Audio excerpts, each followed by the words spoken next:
The interrogation over, it's now time for the judges to deliberate over the team's performances. I mean, a lot of those ideas were very wacky. Quite a lot of competition in the first group. Yeah.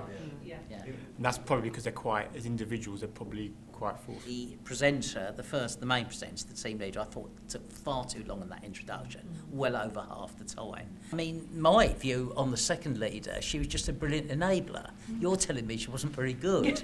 But one team, I think, prepared a much better response. It's got weaknesses in it, it's got naiveties in it.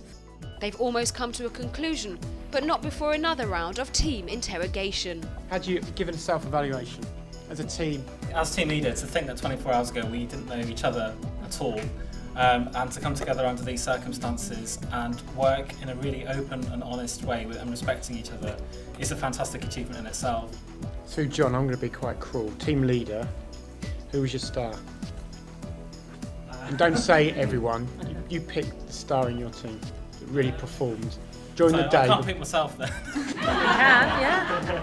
I like your style, but no.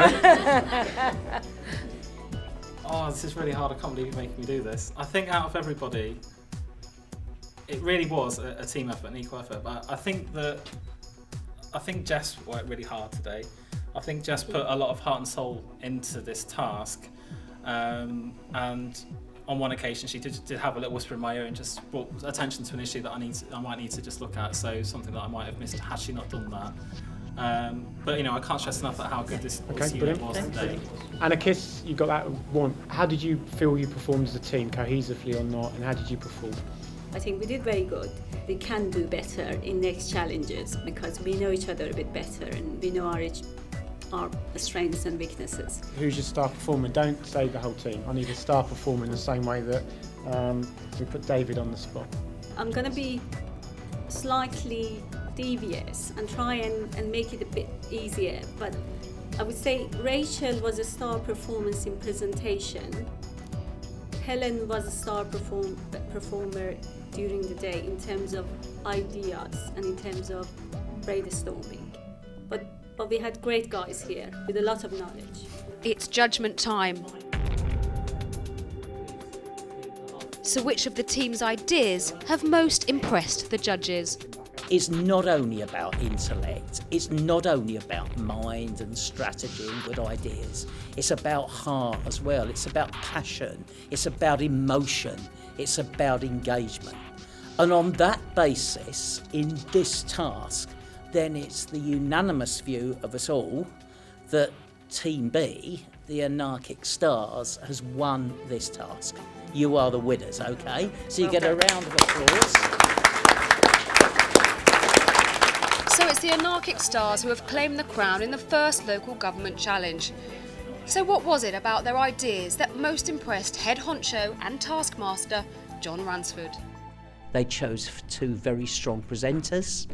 They presented some quite wacky ideas, actually, some of them which our chief executive thought were a bit naive. But the strength of their presentation was so strong, they pulled it off.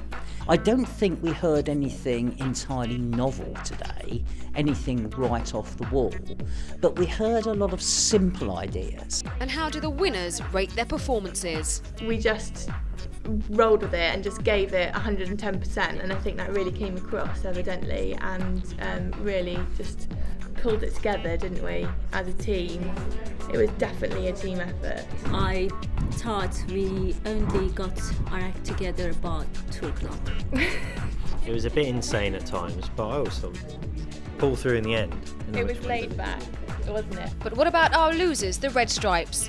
They may have lost this challenge, but they haven't been defeated. We really have been passionate all day, and we've put our heart and soul into that. They might not have been the most innovative ideas, but we certainly thought they were the most realistic and tangible for what they wanted to achieve. They were looking for tangible outcomes, and we felt that we kind of gave them that. So you can't lose again. So we've got to work even harder next time, haven't we? And just like Ross said, absolutely play to our strengths, but also develop new strengths as well. So it's going to be a good one next time.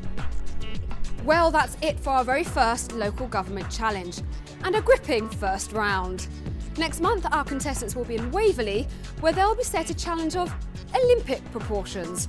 Now, I'm not going to say too much more than that, but do tune in and find out which of our teams will be taking home the gold medal. Until then, Goodbye.